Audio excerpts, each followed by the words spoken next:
What's going on, guys? It's Frito here for your Overwatch. It's been 2 years since I've reviewed Overwatch 2, and now at the end of Season 11, I think it's a good time to do it again, because we've seen so much of the progression of this game, its successes, its failures, and now with the devs being more transparent than ever, we have a pretty clear indication of the variety of things that are going to be coming in the next year. In the past year, they have gutted PvE straight out of the game, canceled completely, and in the next year, they're looking to reinvent the formats of the game, testing out ideas with either 6v6 or skill trees for 5v5, all the while adding to the list of heroes, maps, and modes that they constantly add. And I'm going to be coming through with what might be a hot take for the die-hard, try-hardy audience that we have for Overwatch now, but I think we're going to look back to Season 11 as a pretty darn good version of the game. I'll do my best to address some of the community's biggest concerns with the game, but I'd be lying if I said Season 11 wasn't the most fun I've had playing Overwatch 2 thus far,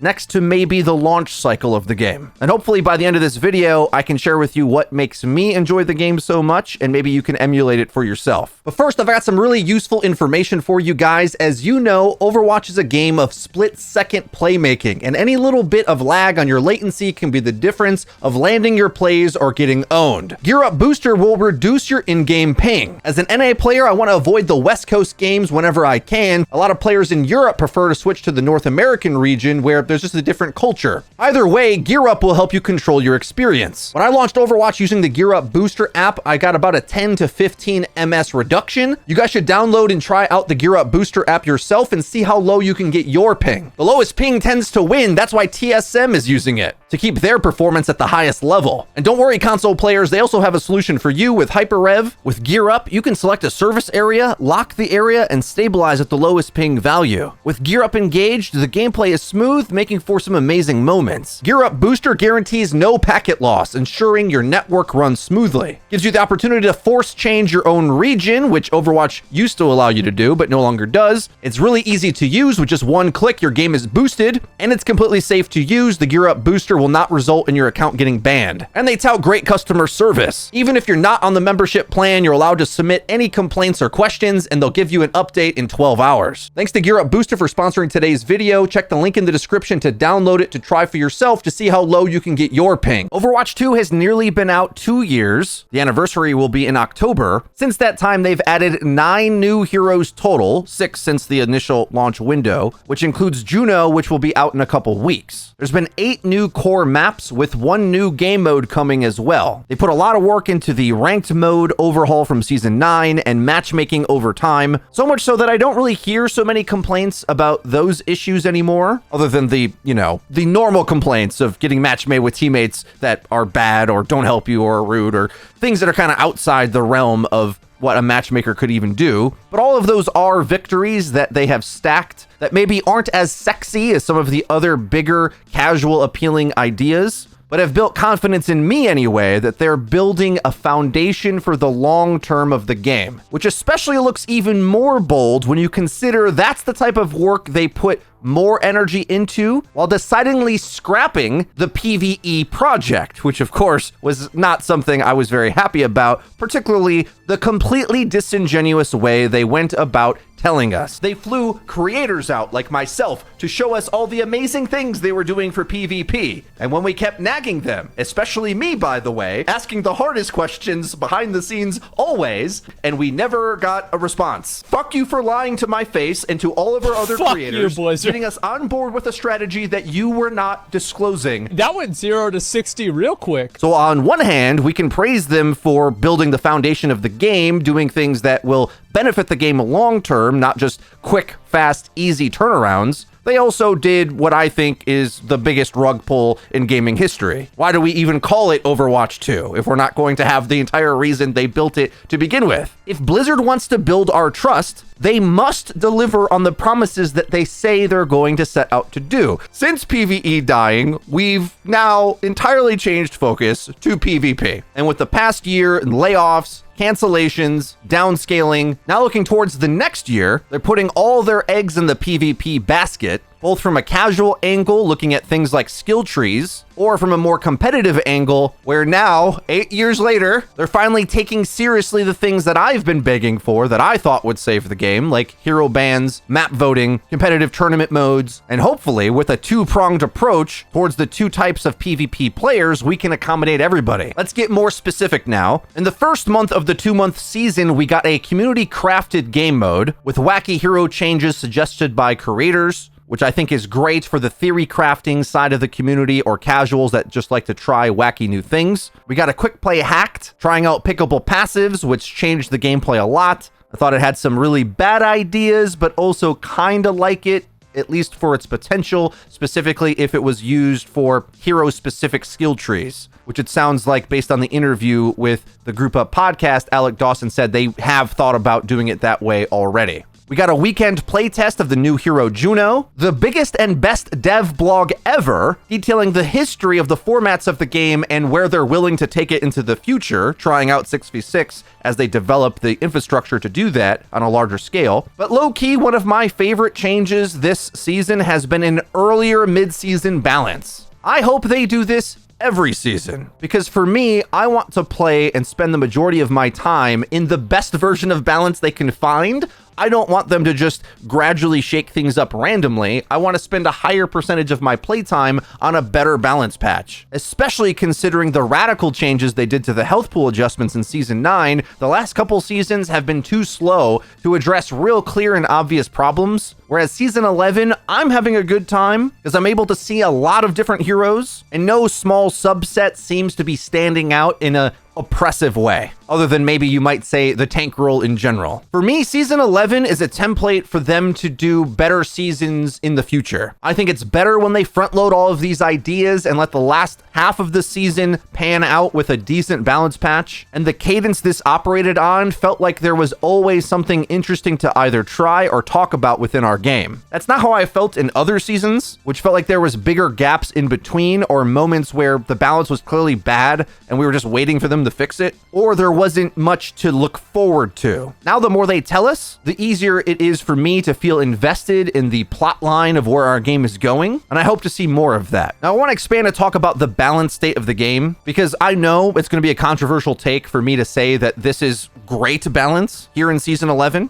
So quickly, I want to throw my duo partner and fellow longtime YouTuber Nateson under the bus, because I recently asked him what he thinks about the state of the game, and he, like me, started in Overwatch 1 basically around the launch, grew our careers there, but far prefer the improvements in Overwatch 2. He's got his long list of complaints, but the gameplay isn't one of them. I was a bit taken aback by how strong his opinion was, and this is what he had to say. I would actually say I love both Overwatch 1 and Overwatch 2. Ever since we switched to Overwatch 2, I have personally really loved the game balance. Honestly, every single patch that there's been, I have really enjoyed it. There has yet to have been a period of time in Overwatch 2 where I was really disappointed in the overall game's quality because of the current patch. For Overwatch 1, I could not say the same. There are a bunch of metas, we'll call them, different patches, where I really couldn't stand playing. And the main one was a double shield. And in Overwatch 2, that hasn't been an issue. And I've just really loved the flow of the game, honestly. And another big thing is probably my biggest thing that determines how fun I'm having with Overwatch. And I bet a lot of casual players probably say the same, whether they realize it or not, is the queue times. I can actually hit the play button. And especially when I'm in a duo with Frito and he's on tank, like we're finding a game within 15 seconds. Like we can't even have a conversation between games anymore. I love getting into my game so fast. And even when I'm solo queuing and playing like a more impacted role, as Kaplan would used to say, I'm usually not waiting more than 5 minutes at the highest end. So I really enjoy I would say my average 2 to 3 minutes queue times. That's a big deal to me on whether or not I'm going to boot up the game and play. Overwatch 1, I love that game to death. But the later half of that game's lifespan, waiting 10 plus minutes for a game was really causing my overall play time and session time to plummet. It's okay, guys. I'll write it in the comments for you. Nateson's just a shill, just like me. Just two YouTuber shills. We'll just set aside the multiple millions of views he has, making content on the downfall of Overwatch and Blizzard. Obvious shill. Let's try to take some of the more serious accusations or arguments against the game, because Nateson and I are like top 1% aspiring top 500 bubble type players. which I think insulates us from the most frustrating components of this game. To play the game at too high of a level, you have to be so freakishly good and experience the byproducts of any design or balance to such a sensitive degree that I'm convinced it drives any gamer crazy. This game is not meant to be played like that. It's what you have to do in order to compete as a content creator or high-level player, but it is not a recipe to enjoy the game. Well, what is a recipe to enjoy the game? Well, first of all, I think my enjoyment of ranked changes significantly when I play with my best friends, Nateson being one of them. Someone has a like-minded take on the game, flexible hero roster, and we can run our strategies and do our thing, taking advantage of the mistakes in either gameplay or game knowledge of our opposition. That, to me, is what the core of competitive Overwatch is, and when you focus on that, get to see lots of heroes, get to play loads of different maps and modes. Over the course of an hour or two session, I feel like I get to see a little bit of everything and express my own hero mastery and challenge myself to learn more. It's difficult to communicate this because I feel like because we're so far away from Overwatch 1 now, the mythos of what that game was and wasn't has gotten out of control. And so many content creators didn't really go through the entire history of the game like me and Nate did. So maybe that does change our perspective to be more grateful, as our expectations were so severely undermet in the first game. I've kind of run out of things to complain about when it comes to the gameplay. We can all want balance tuning, new additions, adjustments here or there, but as like a widespread rule set of the game, this is Overwatch. Like, what do we expect this game to ever be if Season 11 Overwatch isn't it? I think it's possibly because me and Nate also were flex players in our career. We like playing a lot of heroes. So a game that has a lot of diversity, we're going to like more because we're going to find a bunch of heroes that we can play to express ourselves. Let's look at the hero roster quick and think, is there heroes that stand out as being in a problem state right now in Season 11? I'd say Mauga, Hog, and Wrecking Ball perhaps are too easy to counter, but still have a place and are still good, and better the better you get at outplaying their counters, but maybe a risk to like pick up at any point. The high armor tanks have the most defense, and while can be countered, will require a bigger commitment from the enemy, and a few other picks are boom and bust in nature. Like, that's what their mechanics do. So you're not going to expect a reliable result from characters that are designed to be high peak output, but high risk. But equally, I don't think they would feel all that more reliable in 6v6 either. But don't forget that while we may minimize the downside of a given tank with the benefit of tank synergy, we also are opening ourselves up to negative synergy, as the bottom of the bad team comps you could make gets even lower. And the gap between your tank line and their tank line gets even bigger, which was the case in Overwatch 1, which is the low lows that those of us maybe who played more of the game in Overwatch 1 remember painfully, having nothing to do with balance whatsoever, just on the hero choices of your teammates. Damage is the weakest role of the three right now, but I wouldn't write off any of these heroes as unpickable, though of course Hanzo is no longer one-trickable, that's for sure. And the support category is OP. Like, what else we gotta say?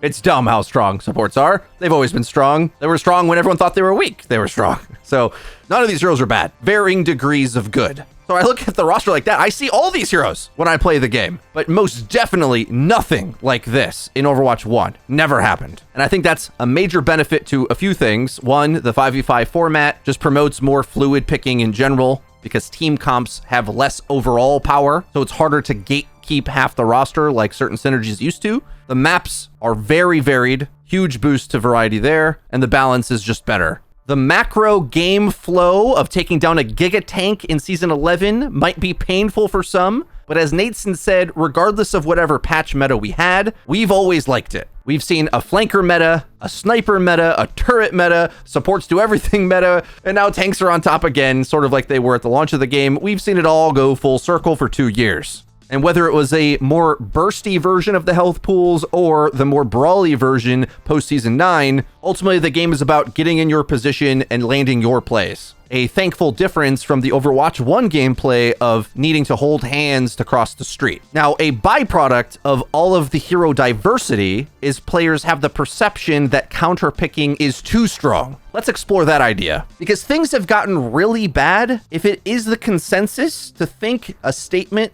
such as I see often, that you must counterpick in gold in order to function as a player. First of all, often they don't know what the counterpicks actually are. There's things that they just watched on TikTok and have a very narrow understanding of what counterpicking even means in this game. Because in reality, what you should do is counter based on the entire comp interaction between their heroes and yours, but in practice, most players just counterpick the tank. And our culture is built to bully that tank player to do exactly that, which, by the way, isn't so different from other misapprehensions that existed for long years in Overwatch 1, where the player base sees one clear route to easy power. Oftentimes back then, it was just pick healers with better healing stats.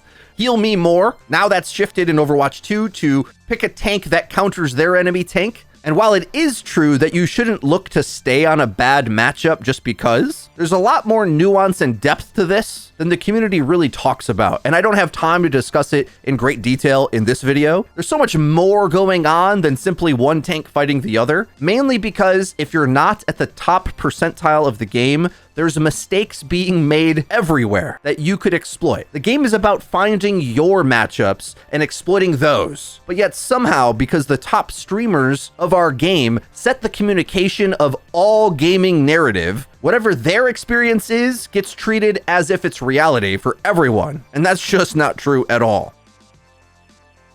Thankfully, the Esports World Cup has tried out hero bans, and it seems to be pretty well reviewed. So much so that I wouldn't be surprised if we eventually see it in competitive play at some point, which of course will be controversial, like any change that's transformative. But the argument that I have always made is that any player at any rank has heroes they either hate playing against or feel destroy them too hard, and having any agency to deny those counterpicks from brutalizing your game experience will both add a lot of variety, but as well expression to your individual gameplay. Even if it doesn't manifest often, because if the picking system is somewhat team-based, personally, I think the tank should just get to pick because they've got such a hard role and have to play so many heroes. But if you could ban out some of the things you hate playing against, won't your experience go up? Even if it only happens sometimes? Like, the perception of being able to do it sometimes, I think, gives a bit of optimism towards future games that, okay, maybe I could avoid this from happening in the future, whatever it may be. Before they nerfed it, for example, I hated Cassidy Fan the Hammer as a tank player. Hated it. That might have been my vote. Or I suck playing against Doomfist unless I'm on Roadhog. I'd love to be able to ban some of the heroes I hate playing against. But from a competitive pro level, it seems to even have made the gameplay much more interesting to watch, more things to discuss,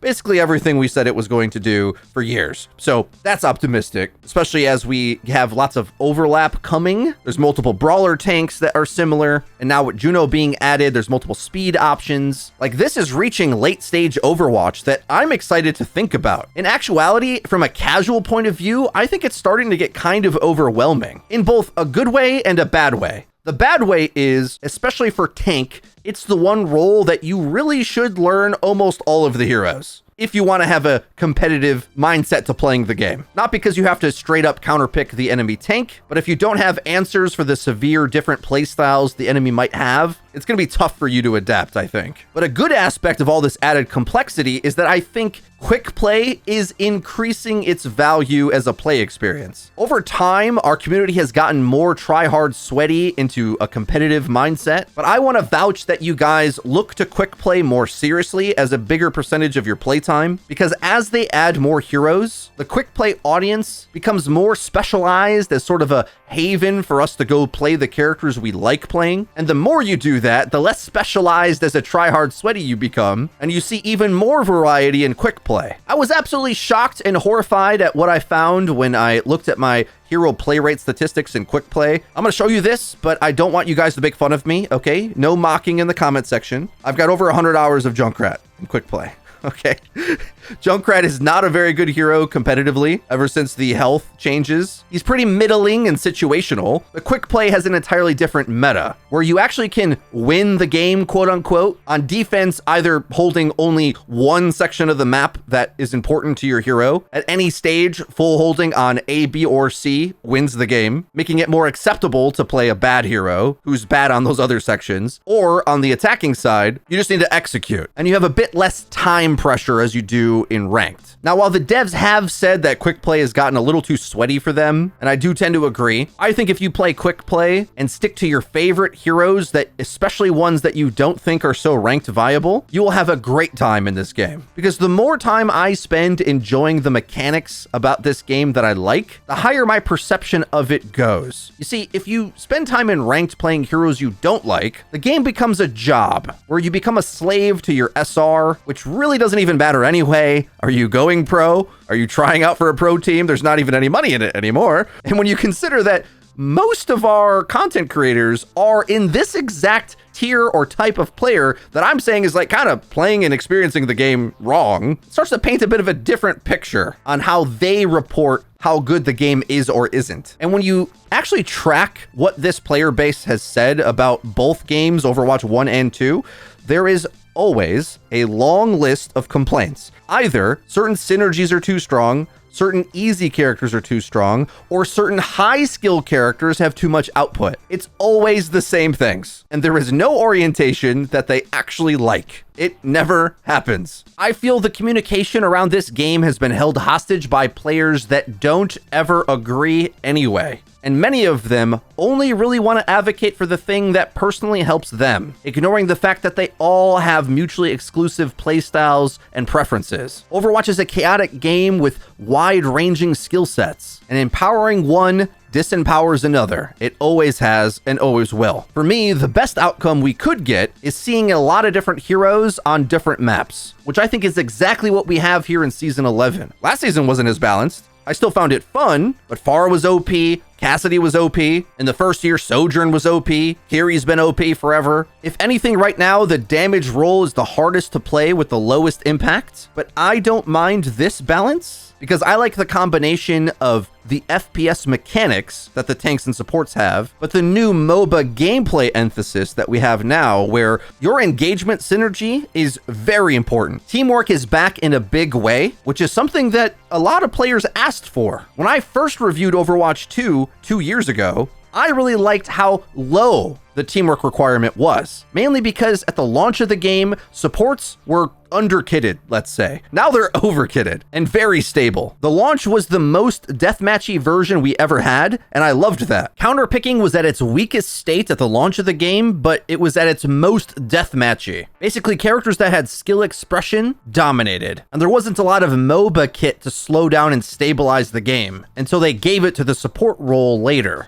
Now in Season 11, it's certainly the most teamwork version of the game we've ever had because of the way the health pools work. If you don't team shoot a lot of times, you're not going to land the elimination. There's still room for individual skill brilliance, let's say, to land a pick. They're expensive mechanically to come by. You have to do an outplay. That is also satisfying to me. But the teamwork and comp strategy is quite high, but I don't find any particular combos overpowered like they were in Overwatch 1. So it's got aspects that remind me of how crucial building a good team comp in Overwatch 1 was, but with a bit of opening for individual skill expression, which Overwatch 1 didn't have. Mainly because multiple tanks working together had the potential to nullify all offense if your tanks didn't counter theirs. Now in Overwatch 2, if your tank doesn't counter theirs, you're at a disadvantage, but you still get to shoot the enemy. And I think really the high-level players take for granted so much of what they know about the game and forget to express that to the average player, there's far more mistakes in the way your enemy is executing their strategy for you to exploit, that if you learned how to do that, you would have a much better time rather than following some tick-tock counterpick triangle strategy, just looking at the enemy tank. What matters is how both team comps interact in totality, which adds a lot more nuance than typically is in this conversation. I can see disliking mega tanks. We'll talk about the Giga-tank issue in a second, but that aside, is there really anybody that thinks there isn't a lot of heroes that get played? We used to want that to be a good thing. Overwatch 1's synergies were so oppressive that you didn't see loads of heroes for long stretches of time. Not only does that not happen, but the cascading effect of them adding so much content over the years of this game now is really starting to add up for me. I'm pushing back against this group up podcast narrative that most of the other co-hosts seem to have, which is the content doesn't matter. You need to do some big revolutionary thing to save the game. Not for me anyway. I like maps, characters, core feature sets, okay? I like this game. I just want more of the game. I don't need the game to also be a dating sim or RPG or a million other things. I just want it to be the game that I want. Let's think of the core gameplay that they've added since launch. First, heroes. Maybe the launch era has a bit of a sour taste in your mouth due to the imbalance a lot of these characters had. But let's think about how they've designed over time, remembering that the later heroes are more representative of the new team, Juno perhaps being the best one. And the earlier heroes were older designs from the old Overwatch design team. See if we can track a better direction, as well as think, are any of these heroes oppressive today either? So not only is the new team designing better heroes, they're rebalancing and tuning the older Overwatch 2 heroes as well. Here's the list. Sojourn, Junker Queen, Kiriko, Ramatra, Lifeweaver, Alari, Mauga, Venture, and next up, Juno. My criticisms of this list are kind of small. I think it sucks that characters like Kiriko or Sojourn have to be powered down because their output at the highest tier is so potentially insane. With that being the case, Sojourn, even after getting hit by every branch falling down the nerf tree, is still a really good hero overall, just not super dominant meta. And it was a bit of a complaint when there was a few of these characters that stood out, like Sojourn, Cassidy, whatever, from the DPS category as being too good. Now we're complaining that the DPS role is too weak. It's like, well, either you have some high skill output characters that are oppressive, or you don't. And now we don't, okay? Because if you want to keep knocking down Widow, Sojourn, Tracer, the Pharah rework was too good, that had to go. What do you think the balance is going to do? Like, if you want all of your heroes nerfed, then they won't be as good later. That's how balance works, guys. And I tried to warn you about this for the last few years of how this works. The best case scenario is if the top meta picks have high skill expression. You just have to pick which ones you're willing to allow to dominate the game. It can be Tracer, it can be Widow, it can be Sojourn, it can be Cassidy, it can be Genji. What you don't want it to be is Reaper, okay? I look forward to the place where we don't have to listen to the high tier players' opinions on how to do everything, and instead just give them hero bans and let them figure it out. Because this is a community that demands balance to fix problems that balance will never solve. Because now the high-end tank players are dominating and DPS players are crying about it. When prior to that, Sojourn was farming your tank and dominating the whole lobby.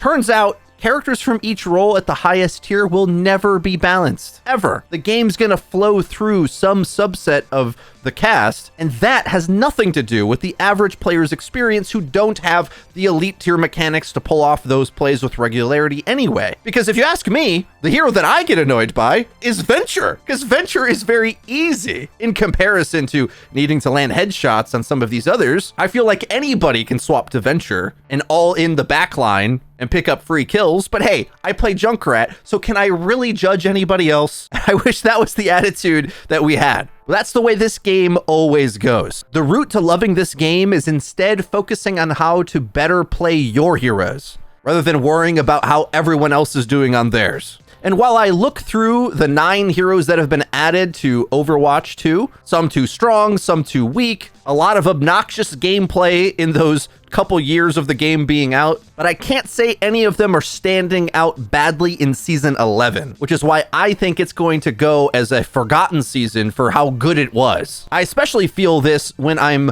playing a variety of maps in any given play session, which have now really started to add up. There's been 8 new maps to the core game modes, and we have one more on the way, Hanoka for Clash, which is a sort of reimagining of the Overwatch 1 Hanamura. The new maps added to the game were Paraiso, Esperanza, Shambali, Antarctic Peninsula, New Junk City, Suruvasa, and Runasapi. While I have complaints on some of these, I don't like the oppressive choke points of New Junk City. While I like Paraiso, a lot of players struggle to play against it, and it's a very defensive favored map. Overall, I love seeing the map variety. It almost guarantees that we'll see more heroes on any given patch thanks to there being so many maps. That's another thing that I think is helping hero diversity above balance even, especially on some of these bigger maps. The more space or flank angles you have, the less you have to complain about your tank. On the really small brawly maps, let's say like Antarctic, or when there's not much to do other than go to the objective, then the tank matchup really matters. I think something that I wish the Overwatch player base would learn sooner about Overwatch 2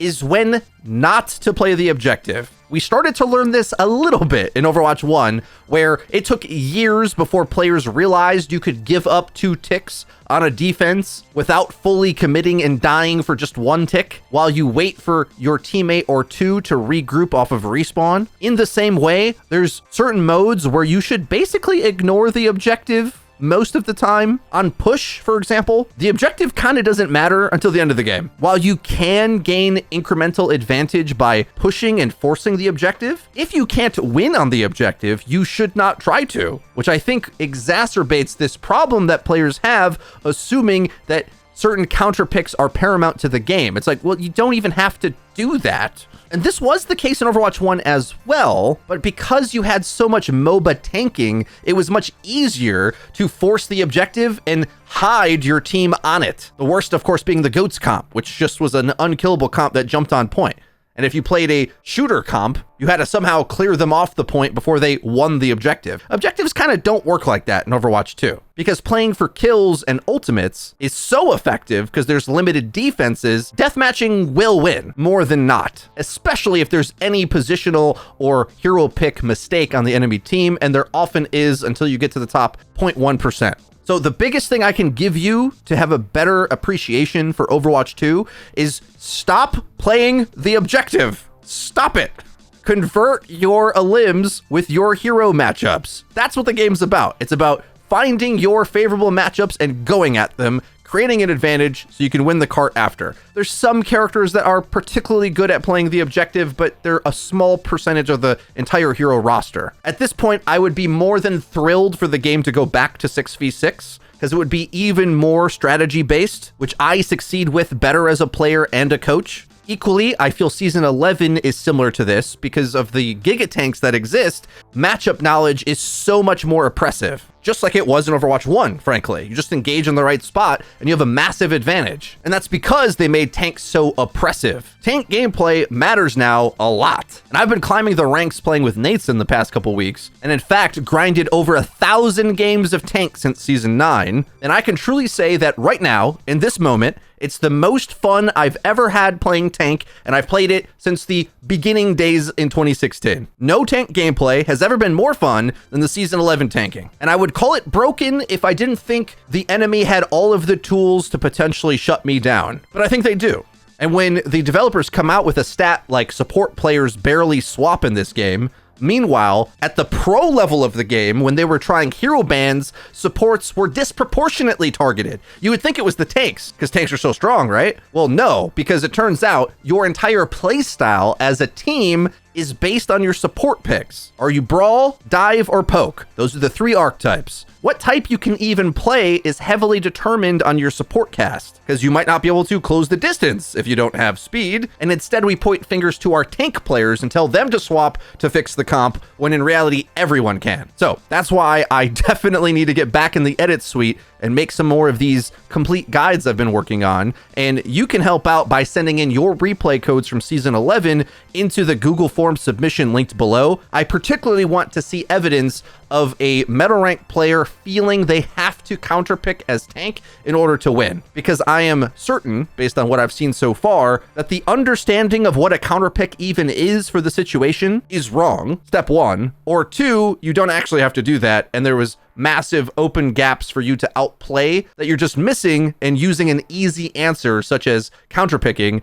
to be a scapegoat for your direct route to power. I mean, the same thing happened in Overwatch 1, where people thought that there was elo hell and you needed teamwork to win. That's what we used to say. You needed teamwork to win. That's why you couldn't get out of gold in Overwatch 1. Well, now it's, well, we needed a counterpick. That's the only answer to anything. No. If you're in a pro scrim, you need a counterpick. If you're in gold, you can play better. The mechanical skill expression in Overwatch 2 is so insane. And I just think like the top level players, their eyes glaze over because they've mastered the mechanics and they hardly miss their plays. And so everything is just like a paint by numbers, rock, paper, scissors contest. Meanwhile, the rest of us whiff half of what we do always and can always have that ability to like eke out just a bit more value out of the heroes we're playing. That's what you should focus on. Your plays, your engagement, your synergy, your ult economy, your Overwatch fundamentals. Those things are what win in Overwatch 2. Way beyond counterpicking. And then regardless, at the end of the day, since the launch of this game in 2016, a big part of its gameplay was mid-match swaps. Distinctly different from the MOBA games where you were locked to a hero for the entire match. Alec Dawson recently said that they'll never do hero lock. I, of course, think limitations always adds to make more interesting gameplay. So I'm always down to talk hero bans or locks if we don't want swapping, but if we do have swapping, we should expect a balanced version of Overwatch to incentivize swapping, because we have the free swap format. That's what it should do. So when players look to swapping being effective as a knock against Overwatch, you have to realize that this is the outcome a balanced version of this format should produce. And perhaps you do want to argue for an unbalanced version where a smaller percentage of the 40 heroes of the cast out-mechanic or outweigh the rest. I think that was closer to what it was like at launch. Because if you can out-mechanic things as Genji, why do you need to play these other picks that have lower upside, right? I like that world where skill to reward output ratio is always consistent. But we decidedly don't want that when we want Widowmaker to be easily counterable. Because her health pool is low enough that any tank walks over her, or Sombra with free invis easily flanks her. That's like kind of the way the game goes. The devs harshly attack the things the community say they don't want. Then lots of heroes start to come out of the woodwork and we're wondering, well, why is there so many heroes? Why is counterpicking so good? Well, I don't know. If you can't have both. Do you want easy heroes to be at the top of the meta dominating everything? Do you want hard heroes to be on top of the meta dominating everything? Or do you want a balanced game where lots of things get picked? These are the three options you can have, and the community has complained about every single one. I want to see these devs start to take some ownership on this game instead of letting the community dictate that they run in a circle constantly. How about this, Overwatch community? Let's learn how to play the game we got instead of telling it it isn't good enough for us. Let's be better for it. It's not what Overwatch could do for you, it's what you could do for Overwatch. And we can all be better teammates, better informed, hold ourselves more accountable for our own gameplay, and stop demanding that the game balance be tuned around us. Because I liked Overwatch 2 tanking when it was weak. I like it even more now that it's overpowered. Back in Season 9, it was a bit more about avoiding to make mistakes. In Season 11, I'd say you want to take initiative and set better engagements, which really reminds me of tanking in Overwatch 1. I like it about that because my skill sets are applying. I think that should be seen as a big victory, but instead now, the new complaint is that the kaiju monsters are making it be a spectator experience. And considering how hard at any given rank you can skill gap your opposition as damage or support, I really think that's a bunch of hot air. Pick better heroes, output more value, and you will win on any of the three roles. Though I will say, due to tank's power, having good teamwork around your tank is a much more high premium skill set, similar to Overwatch 1 again, where you had to hold their hands just across the street without dying.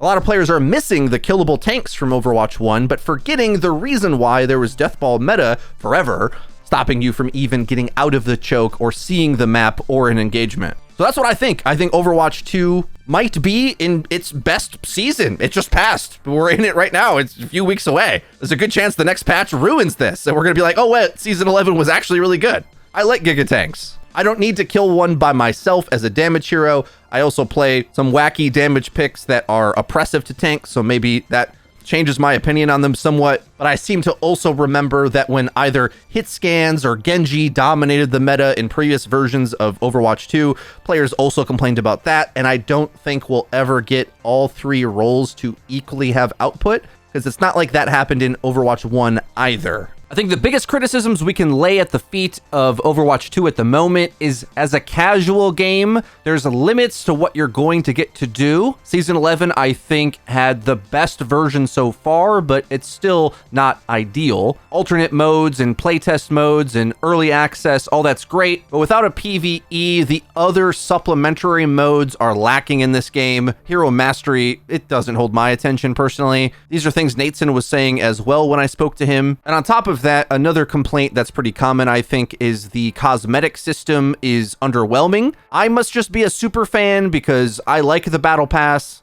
Always have, but I hear a lot of complaints about the Battle Pass. I think the collaborations they've got recently have been insane. Cowboy Bebop, Transformers, and Porsche.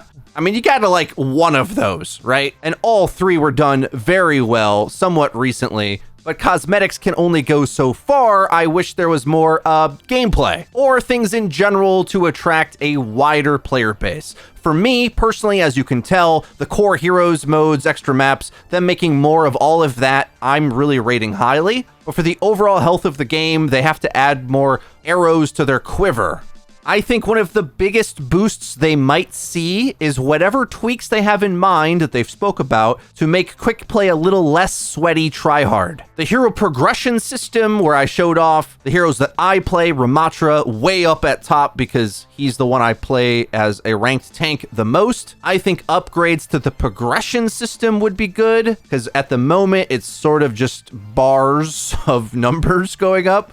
Like, it's the most bare bones limited version that this could be. They could expand it to be a lot more interesting from a casual player. I still don't feel like I have a lot of personality to it, other than realizing, oh wow, I play a lot of Ramatra and Junkrat, and overall just tank by far the most, as that is what I play in ranked the most. But I do play all three roles. I wish I got to play support more often, because that's actually my favorite role, but queue times start to get long because there's a lot of high rank support players. A tank criticism I thought here at the end is actually, I think we need more tanks if we're staying in 5v5. Maybe a weird take because you have to learn so many as it is, but I think because of that, because of how much focus is on the one tank player in 5v5, it would be helpful and nice if there was alternate routes to similar playstyles and jobs. But I also think a skill tree system might be looking to alleviate that, and I look forward to the long-term advancement of Overwatch 2. Fully committed to PvP now in 2024 and beyond. What do you guys think about the outlook of the game? Let me know in the comment section down below. If you enjoyed this video, please be sure to leave it a like, and don't forget to click subscribe and the bell icon